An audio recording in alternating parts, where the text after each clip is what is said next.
Hey everybody, welcome to May's restoration lesson. I am super excited about this one because this is some really good stuff that I've developed over the last, probably 5 or 6 years.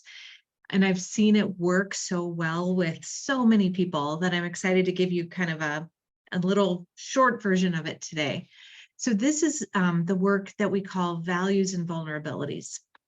What we're looking at is how your values, both your core values and your developed values, can turn into vulnerabilities in high conflict relationships. So I'm going to go through kind of the 5 core values and how those become vulnerabilities.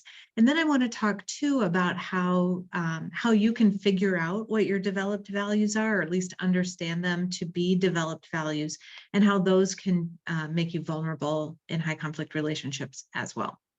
So let's go ahead and get started.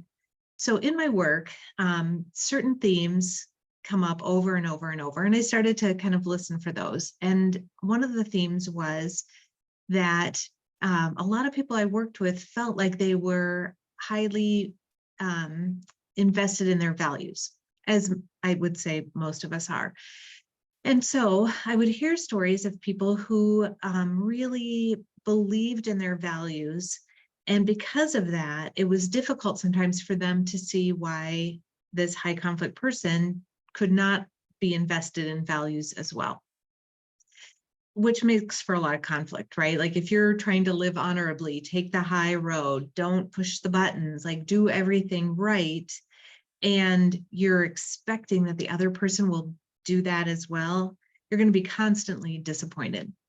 And maybe sometimes even double down on what you're trying to do. So I want to just give a summary, and this is especially for those of you who haven't taken the high conflict relationship course. There's a whole module about this in the course. So for some of you, this might be a review. For some of you, this might be the first time you're hearing it. Okay, back to where I started this sentence. So there are 5 core values that kind of come into play in high conflict relationships. These core values are integrity, empathy, honesty, connection, I don't know why I'm blanking, and security. And so we think of these, integrity is sort of kind of that whole sense of being a person who lives in alignment, who is a good person. Empathy, of course, is when you have that quality of being able to put yourself in someone else's shoes or feel how they might be feeling. Honesty, and in the course, I think I call it trust and honesty. Right now, I'm just going to focus on honesty. Honesty, of course, is kind of what it says, and that's the value of being honest with people. Honest with yourself is maybe the one we don't remember. And then connection is the value of being connected to people. So even the most introverted of people, because we're human, we have a desire and a need to be connected in some way. And then security. So most of us have a value of being financially secure for sure. Like, we want to have a place to live and a way to earn money, and those, like all of that stuff that kind of comes with financial security. There's also emotional security, but that's for a different day. So those are the 5 core values and kind of how I'm conceptualizing them for this lesson. So with each of those values, there is a corresponding vulnerability. And I want to kind of go through these, and I'll show you how they become a vulnerability in a high conflict relationship. So if you have a value about being seen as having integrity, when someone like the high conflict person disparages you or challenges your integrity, they call you a liar, they call you a money grubber, they call you a bad parent, they call you a worthless, whatever it is. Our first instinct, especially when we have integrity, is to become defensive. Like, we're not going to let that stand, that you're going to attack our integrity, because that's core to who we are. So, very normal response. Most of the time, a very appropriate response. In a high conflict relationship, that response of defensiveness becomes your vulnerability. well, the integrity, and then defending the integrity becomes your vulnerability. And I want you to think about if this has ever happened to you. So somebody challenges your integrity, you try to point out the 50 ways they're wrong. Like, you did this, you were honest about that, you did all the things. And then they fight back even harder. So it keeps you in a loop with a high conflict person. They attack your integrity, you have to respond. You have to respond defensively with whatever. They get to fight back again. So you don't actually get a chance to step out of the conflict cycle with them because you're defending your integrity. Now, that can be sometimes a hard one to think about in terms of changing your behavior, because what can be more effective with a high conflict person is to not defend yourself. Now, for those of you who maybe have had court stuff, it's really important to know what you need to defend yourself on and what doesn't matter in terms of court or divorce or anything like that. So if it's something like, if someone accuses you of being a molester or whatever, you may have to defend that, right? Because that could have legal implications.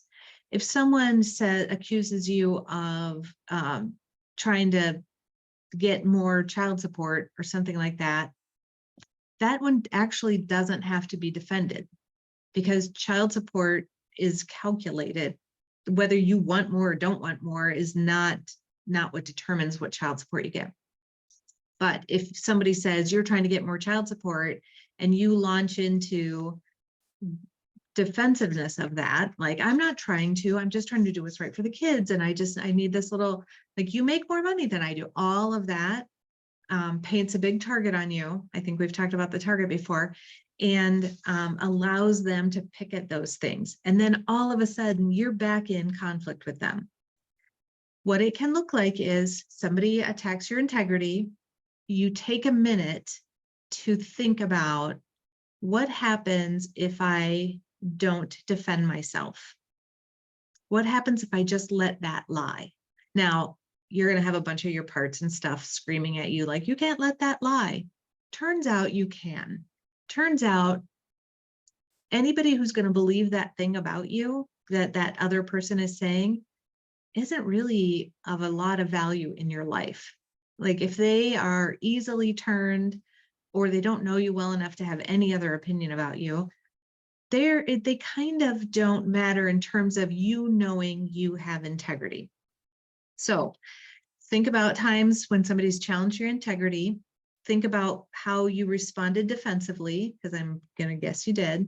And I want you to replay that in your mind and think, okay, so what if I hadn't defended myself? Would that have cost me less in legal fees? Would have cost me less in stress and heartache and anxiety, seeing who's calling me or emailing me or texting me? It might have cost you less to just let it lie. That does not mean the other person is winning. That means that you are being strategic about how you spend your energy and strategic about how you spend your money. And then it shows that you can trust that you are okay, even if there are people out there that think that you're not. So that's integrity. So empathy, the corresponding vulnerability to empathy is being seen as a bad person if you're not empathetic. So how this shows up in high conflict relationships is the high conflict person, they have some trauma, or they have some background, or they've been screwed a few times by other people, probably previous exes. And you feel bad for them, because you know that if any and all of that had happened to you, you would really be depressed, or you'd be really sad. And so you have empathy for this high conflict person for all the stuff they've gone through. Typically, great. I mean, that's a quality, that's a core value, right? For 95% of people, I would expect that if you say that empathy is one of your values, that's exactly how you would be feeling and behaving for that other person. With the high conflict person, though, you can start to, I'm going to say we, because I've done it, we can start to over empathize with them, and use our empathy as a way to talk us out of holding boundaries and that kind of thing. So that makes us vulnerable. The extra piece to this is that if you consider yourself empathetic, you feel like a really bad person if you're not being empathetic. So it would look like, somebody comes up and says, my dog is missing. Can you help me find it? And you going, no, your dog, not my problem, right? Like, we wouldn't do that. Or it can look like the high conflict person in your life saying, hey, I can't actually pay you what I was supposed to pay for like the whatever expense you're splitting, kids sports, whatever it is, because my job's potentially in jeopardy and I'm hearing rumors that I might get fired. And so I just can't really do that right now. As somebody with empathy, you might say, you know what, I can see that would be really hard on them, that they're not sure if they're going to have enough money. So I could go ahead and let them not pay this time. And then all of a sudden they don't pay the next time and the next time. How you can manage that vulnerability differently is if they come to you and say, hey, it's really tough right now, you might say, yeah, it sounds like it is really tough. Unfortunately, I can't do with less. Like, unfortunately, that's what you've agreed to. And so that's what you're going to have to do. But I really hope things settle for you soon. So you're being empathetic with your words, right? You're not saying, I don't care if you get fired. But you're also holding that limit. They've agreed to something and they have to continue to do that thing. They have to figure, it's their job to figure out how to feel better. It's not your job anymore to help them feel better. So if you can separate and have empathy for them, but not behave in a way that over empathizes with them, then you're not vulnerable to the sob story or maybe the legitimate problem that they're having. You break that cycle. Okay, next one, honesty. So I think most of us have a value about being honest.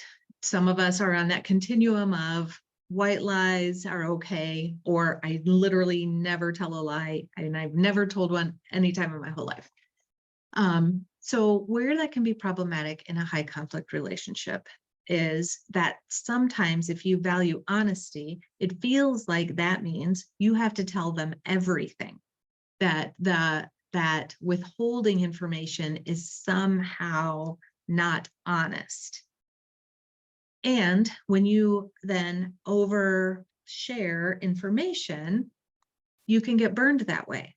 So, for instance, let's say you have a new partner and you feel like, okay, it's my responsibility. I have to be honest about this. I'm going to tell this person, maybe you don't even have a new partner, but I've got to tell them that I'm on Tinder or Bumble or whatever it is. I need to be honest about that. I bet you can imagine what usually happens. If you're in the middle of a process, that process blows up. If you were doing okay parenting the kids together, that can sometimes blow up. So the vulnerability is sometimes mistaking telling the truth with telling everything. And the vulnerability is sometimes over trusting that the person you give this information to will treat it respectfully. So if you are still of this mindset of, I have to tell everything because that's being honest, I'm going to tell you that with high conflict people, that first of all, may not actually be the same as being honest. Being honest is telling the truth when you're asked about something. I think there are things that you don't have to tell, because if you tell them, you're going to reignite a conflict cycle with a high conflict person. I am not suggesting that you lie, so don't take that away from what I'm saying here. I am suggesting that withholding private, personal information that is yours to hold because you have a boundary is not the same as lying. You don't have to tell them everything. You do have to tell them, like, if you've got a new job, like that kind of stuff, or if you're moving. But that's only if you have kids. Okay, next one, connection. So, like I said a few minutes ago, we all have some need for connection. That's human nature. I think some of us believe that we don't, and wish that we didn't. But the truth is, we need something. We need somebody to hire us for a job. So we have to have some connection there. We have to have some people skills to get hired for a job. We may have people living in our home that we need to be connected to. So connection is often a very core value. Where connection gets tricky in a high conflict relationship, it's a couple different places. One, if you are trying to maintain the same level of connection that you had with the high conflict person before, that makes you vulnerable to making decisions about being connected to them that are maybe counterproductive to what you're trying to do. So let's say you've been in a high conflict relationship, you're separating or going your separate ways. Maybe you weren't married, maybe you were, doesn't matter. And you start to feel lonely, and you start to feel lonely for them, because as bad as it was, there were still always those good moments, whether they were at the beginning or maybe sprinkled throughout. And that loneliness becomes a vulnerability, because then you might choose to try to reconnect with that person. And that makes you vulnerable to just hopping right back in to however it was before. Like, next thing you know, you've moved back in, or all of a sudden you're dating again. And a month after that, it all goes to hell again. So it makes you vulnerable to repeating the relationship. The other way connection, the need for connection, or the fear of loneliness can be a vulnerability, is if after you've separated from a high conflict person, you immediately seek out an emotional relationship with a romantic partner. I'm going to tell you that there's no right or wrong answer about getting into a relationship right after a breakup. I think a lot of professionals say you should wait 6 months, you should wait a year. Sure, and some people do that. I think that ignores the fact that sometimes when you get out of a high conflict relationship, you are so starved for caring. You're so starved for just like positive attention that it feels super good to go on a date or start chatting with somebody. And so I don't want to say that that's wrong, because you have a need too. Where it becomes tricky and where it makes you vulnerable is kind of in the example about being honest. So let's say you start dating somebody pretty quickly, maybe the dust hasn't settled on the high conflict relationship, and they get wind of it. And so that can make you vulnerable to further attack, or further attacks on your integrity, right? Of them feeling heartbroken and then kind of tugging on your empathy. So you just want to be aware of how your need, your value about being connected can sometimes be a vulnerability. Going back to honesty, especially if you tell them that that's what you're doing. Okay, the last one of the core values is security. So this is that value about being financially secure enough. I mean, I think a lot of people, we have, there's financially secure, and then there's financially functioning.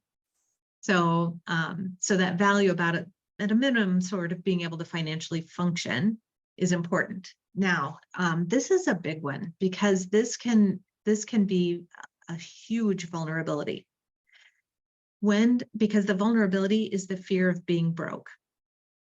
And so that fear of being broke, because of our value of financial functioning or financial security, can drive us to make decisions that might cost a little bit more, but could ultimately save us money in the long run. So, for instance, this happened to me too, there were certain things in my settlement that I could have pushed harder for to have an equal payout or something like that. However, I was so afraid of not being financially secure that I didn't want to spend the extra money to have an attorney help me with that. I didn't want to run the risk of having to go to court because, of course, I was being told that if you do this, I'm going to take you to court and it's going to cost $50,000, which I didn't have. And so my fear of being broke and my value about keeping what I had led me to make decisions that made me actually financially more vulnerable than had I pushed just a little bit harder. So this is one to pay attention to, especially if you're in the middle of something right now. If you are contemplating a separation or a divorce or a breakup, if you have ongoing financial dealings with a high conflict person, you want to take a moment and think about where your core value is around being financially secure. Is it making you vulnerable to being less financially secure? Is it causing you to make decisions that are not financially a benefit to you? Like, oh, okay, I'll take less child support. Okay, you don't have to pay that thing because you might lose your job, right? So you don't want to fight those things, and so you take less. And that I have some strategies in the course about things you can do so that you don't have to be that financially vulnerable. But it's something to pay attention to. It's really something to think about and understand that if you've already done it, like I have, I mean, you can survive that. And I expect that you will. And also, it may not be as easy as it would have been had you not had that fear driving kind of your financial decisions. Okay, so those are the core ones. That's kind of a little brief explanation and summary, but I think you'll get the idea. So let's talk for a second about developed values. So in addition to core values, we all have values that we've developed over time. And we've developed these sometimes before we make decisions or sometimes because of decisions we've made. So I have a little exercise that I do with people. It may even be in the course, parts of it, about trying to understand your developed values, the ones that you've developed over time that are unique to you. So I encourage you to think about decisions that you've made for yourself by yourself. Things like where you went to high school, if you went to college, where you went to college, what kind of career did you choose, where have you lived as an adult, what hobbies do you have, what travel have you done. Think about things that you've decided that maybe other people agreed with, or maybe they didn't agree with it, and you were like, my decision, I'm making it. So think about those, because I think those are a really good way of noticing when a developed value is at play. So if you decided to go to college, that may show that you have a value of education. So that might not be a value that everybody has, but it's a value you have. If you decided to start working right out of high school because you really loved doing the work you were doing, that shows a developed value of loyalty to a career path or loyalty to an employer. So we can think about those developed values, and we can see them through this lens of things that you've chosen for yourself. Now, oftentimes, and especially if you're in a high conflict relationship, there's been somebody else that has made some of those decisions for you. So after you've looked at kind of your decisions and what values those represent, you can look at decisions that maybe somebody else has made for you, and you can decide whether those fit or don't fit anymore. So an example I have is that I had a really nice teaching job early in my first marriage, and the decision was made that we were going to move to another state. So then I got another job, and then the decision was made that we were going to move to a whole other state. And so while I had some input into those, it really felt like those decisions were being made for me. But that got me to Minnesota. So ultimately, like the decision to live in Minnesota is fits my values. Like I really like living here. So that's something where it was something somebody else decided it for me, but it fits my values. Now you might decide like, somebody else decided I couldn't ride a motorcycle, which is I never learned, but I kind of wanted to. So this is another example of somebody else make a decision for you. So let's say you love to ride a motorcycle. Somebody else comes in, the high conflict person, and says, I don't want you riding a motorcycle anymore. They've chosen that for you. If they are no longer in the picture, or you're separated from them or divorced, or you're just not with them anymore, whatever values you had, the value of having free headspace on the road, whatever that value is that drove you to want to have a motorcycle, ride a motorcycle, you get to invite that back in. So where all of our developed values become vulnerabilities is when we don't honor them. So if we honor somebody else's decisions for us, somebody else's values model over our own, we become really vulnerable to losing alignment with ourselves. We fall out of alignment with our values. We start to feel like, I don't know who I am anymore. What do I even believe in? What do I want? What do I like? What food should I order? I mean, that unalignment, that disalignment, I don't know what prefix I want to use here, with our own values separates us so far from ourselves. So, and that's a vulnerability because you're vulnerable to somebody else making decisions for you. Once you're out of a relationship, you're vulnerable to a whole other person making decisions for you because you're like, I don't care, whatever you want. So think about your developed values.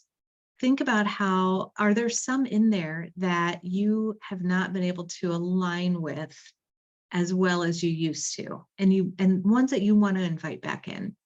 If you have a value of education and you had to quit school for whatever reason, maybe you want to invite that one back in.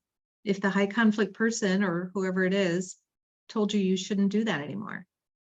And then you start to feel really centered because you are living in your values. You're living in alignment, and that feels good.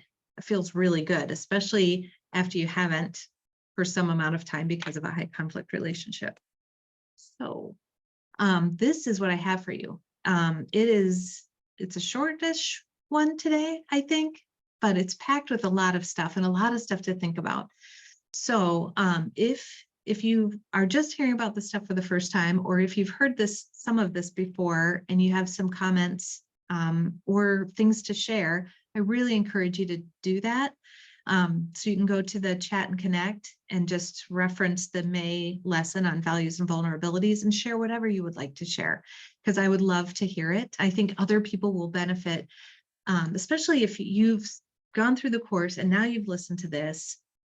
I think the people who are new to our group would really, really like to hear from you, because maybe you're a little further along, or maybe you just have an insight that I didn't capture today.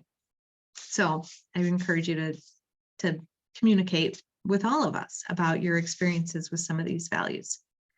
Okay, this will be posted probably in the next 20 to 25 minutes. It has to process and do all of its stuff. I'm going to try really hard this time to post it correctly with a passcode so that you can see it. And again, I'm doing that thing where I'm talking to you like you're going to see this before I post it. So my apologies if you're at the end, you're like, shut up, Jenny. Jeez. Okay. I will see you in June. Look for the date. I'll post it in the group soon. I have to check my calendar. I have some conferences and stuff, so I need to find a time to do it. And I'll tell you what what it is shortly.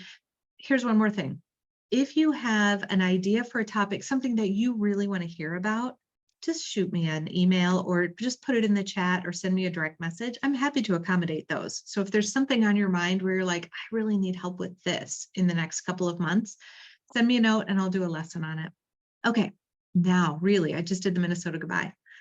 I'll see you later.